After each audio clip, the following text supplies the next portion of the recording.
Hey there, guys, you're welcome to ABC News Highlights. My name is Nana Kwame Brobe. My name is Golda Abba. And on to our first story. So, Mahama beats Bawumia in polls conducted in 7 major Zongo constituencies. So, results from a poll conducted by Global Info Analytics, focusing on 7 constituencies with significant Zongo communities, show that former President John Dramani Mahama is in a landslide victory compared to the current Vice President, Dr. Mahamudu Bawumia, in the 2024 presidential elections. So the poll was published on Wednesday, November 29th, 2023, and it had Mahama of the opposition, that is the National Democratic Congress, polling 73.1% of respondent votes, while his closest contender, Dr. Bawumia of the ruling New Patriotic Party, polled 21.2%. So is this indicative of what is to come, or this is just a poll, so we should not take it seriously? I mean, polls are meant to be taken seriously. Pollsters do this as a way to foreshadow results coming in the 2024 election. So yes, it's meant to be taken seriously. But I think what will strike any political pundit is the fact that one of the beliefs or notions about Bawumia being the current flag bearer of the NPP is that he would swoop in a lot of votes from the north or from Zongo constituencies. But then I think this presents quite the competitiveness. The flag bearer for the NDC is also from the north. Exactly. Right? So exactly. Why is so that it's assumption? exactly because NPP statistically or generally do not record a lot of votes in those areas. You know, their strong holds are in the south, in Asante and blah blah blah. But this time they are looking to pull in a lot of people because of where the current vice president comes from. But this poll, if there's anything to go by, is quite indicative of the fact that it won't be such an easy task to swoop in a lot of votes from that area. Yeah. Well, let us know how you're feeling about the poll. On to our next story for the day. So Asiedu Nketiah is allegedly giving us details of what he believes to be that NAPO did something wrong. So the national chairman of the National Democratic Congress, John Asiedu Nketiah, has accused the Minister of Energy, Dr. Matthew Opoku-Prempeh, of denying the people of Sunyani the opportunity to have a medical school at the University of Energy and Natural Resources. According to him, the minister purportedly argued that UENR is primarily focused on energy-related disciplines, and therefore a medical school was not within the scope of the university's mandate. In an interview, the national chairman, that is, the interview was on TV XYZ, he expressed his discontent with this stance, stressing that the university had even admitted first-year medical students before the plan was cancelled. And I'm quoting, "When NAPO became minister, he took a principled and intransigent stand that UENR is a university for energy, so he didn't agree for them to build a medical school there. It got to a time where they even admitted first-year students, but he cancelled that. It didn't work." So, in the course of the interview, he raised a lot of concerns, and he made this, he gave an example. He said, tech is about engineering, but lawyers are passing out from the school. Don't we have a political science department at tech? Even engineering goes with a medical school. And he did the same analogy for something else with the University of Cape Coast. Nana, I think a little while ago, some rumors came, up that Dr. Matthew Opoku-Prempeh was, being considered for, the vice presidential position. Yes, so that means he will be the MPP flag bearer. Yes. I don't know how long this thing happened.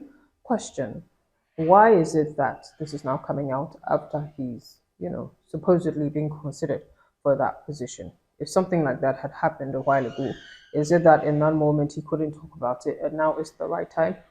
This is a serious thing. It is. Right? For you to admit medical students and then say that we're not admitting you anymore because this school is just a school for engineering. It is. And what you're asking is a very valid question, because I do not think it's very recent. And if you knew this information, it would have been very, very beneficial to have put it out at the time that it mattered, so that public pressure will be put onto the ministry and the people at the helms of leadership, so that kids will not have to lose out on the opportunity, because as you said, first years were already admitted. Exactly. So now then they have to go and try to get another school if that was their only option.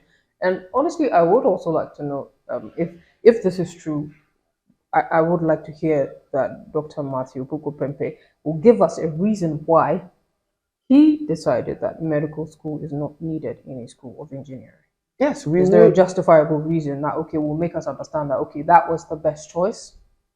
Exactly, we do need that. But also, just to backtrack to the point, if I find it quite disappointing that this is coming out now as a weapon of propaganda. True. Like, yes, political propaganda. Let's smear his reputation and image so that the party or the team that are going to the 2024 general elections will not be very popular. You know, when you do that, you make me think you don't care about the citizens because Exactly. you could have brought this issue out a while ago and you Exactly. decided that when it was convenient for you, let's talk about it. Exactly, because hundreds of students would have had a better chance of fulfilling their dreams if this thing went through. But no, when it didn't go through, you had the information, you sat on it, and now you're only using it as a tool for propaganda. I do not think it's the best time. But regardless of the time it came out, I think Abba is right. We need to hear justifiable reasons why the progress of that project was shelved. And just like that, we're going to move on to our next story. So, mobile money withdrawals are set to be restricted to only 1,000 Ghana cedis per transaction. And this is meant to be a temporary activity starting from 1st December 2023. So basically, let me break it down. The only reason why mobile money agents are asking or implementing this is because they are looking for fair compensation from these telcos. They have complained that they would want their compensations to be reviewed because they do not believe that they get fair compensation for their services. But then all their complaints have fallen onto deaf ears. So this is an extreme measure to sort of like force the telcos into heeding to their plight. They've asked that the public supports them in their quest, and for just 1 month. They've also warned that if after 1 month nothing happens, they will be forced to take more drastic measures. Well, hopefully their pleas are heard and you know the right thing is done because I think no matter what, this decision also affects us who you know use the Momo, doesn't it? Yeah, it does. I feel like you pay more. Yes. Maybe if you are So doing that many separate that transactions. is yeah. Yes, but yes, maybe now our customers, as the customers that would be affected by this measure, can also help them. I mean, that's the whole point, and make their plight even louder, Yeah. and so that they will hear and do their bidding. Yes. Let us know what you think about, you know, this story. On to our last story for the day. So I think by this time, everyone in this country has heard about hashtag Occupy Chilobi House. Now, that is basically supposed to represent the Jubilee House where the government sits. And the championer, or the one who spearheaded this whole thing, his name is, please forgive me if I don't pronounce it properly, his name is Baka Vomawo. And, you know, in the course of, you know, the thing that happened between them, the police and all that, at some point he said they were offered 1 million US dollars to stop their activities. It looks like the National Security Minister Albert Kandapar didn't take lightly to that, and he took him to court. And unfortunately, his case in that particular setting has been dismissed. So the 10 million Ghana defamation suit, you know, against him for a Kandapar's motion for, you know, the 10 million default judgment has been dismissed. So a motion from the National Security Minister Albert Kandapar for a 10 million default judgment against Oliver Mausi Baka from a war over an alleged bribery claim has been dismissed by the High Court. Kandapar had on September 26, 2023, filed a defamation suit against Bakavomawo and claims against the defendant, among other things, a recovery of the sum of 10 million as general damages, including aggravated costs. This was after Bakavomawo had alleged that the minister, together with Ken Oforiatta, the Minister for Finance, and a Brigadier General had offered him and some leaders of the Fix the Country movement 1 million to stop their activism. But dissatisfied with the alleged claims from him, Mr. Kandapa filed a defamation claim against Barker Omewo. Now, when you continue to read the story, now it says that Oliver didn't come and make a defense and all that, and that is the reason why he filed for what is called default judgment, and well, it has been dismissed. I don't know if just the default judgment being dismissed means he can bring another case and then they work on it, but the default judgment is not going to work. I think that basically means that maybe when you don't come and file your defense, maybe automatically the one will go to whoever is who is the defendant and who's the one. So the defendant will have to be Or Oliver, right? yes. So the one who's filing the suit is the yes. So I think maybe if you don't, please lawyers, don't kill me. If you know the correct thing, please explain to me in the comments. I think it basically means that when the person doesn't file their defense, maybe you automatically win the case. But I don't think this time he won the case, so it has been dismissed. So then it goes back to the allegation still standing. But no, I heard something that he's also stepped back, or Oliver has stepped. Oh Back yes, from being the champion as the face of the Fix the Country movement, he stepped back. He did this under the impression that he felt the movement needed new faces and new brains. Yes. I mean, something that you've championed and is at the height of, maybe achieving something.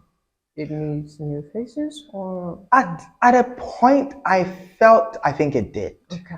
Because he had become very, very vocal, and had made personal statements that weren't very popular with the masses. Okay. So people were not able to separate him from the movement, which I felt like would have been very detrimental to the progress of the movement, because I think recently he was in a social media back and forth with the queer clique on X, or the queer users of X, where they questioned him about how filling out the anti-LGBTQ plus bill wasn't part of the proposed things that they would have to protest for. So that they released an all-month protest, Yes. and every day had something that they were protesting for. So then the queer citizens on Twitter that have been actively involved in this protest questioned why filling out the bill wasn't part of it, because it is an important issue. It's a very important issue. Sorry, it's a very important issue, and they need it addressed. So as an important issue, it wasn't addressed, and they questioned him, and he was like, he doesn't want to, that is not the mandate of the purpose of the protest. So yes, there was that, how do I put it? There was that rift and back and forth between those two people, and including himself. So then I think it's important that he take a step back. If you do that, you can have your personal opinions be your own, so that your personal opinions do not necessarily reflect the mandate of the movement. All right, and that makes perfect sense. Well, this has been ABC News Highlights. My name is Golda Abba Dai. And my name is Nana Kwame Brobe. For more details, please visit ABC News GH, our social media handles, ABC News GH _.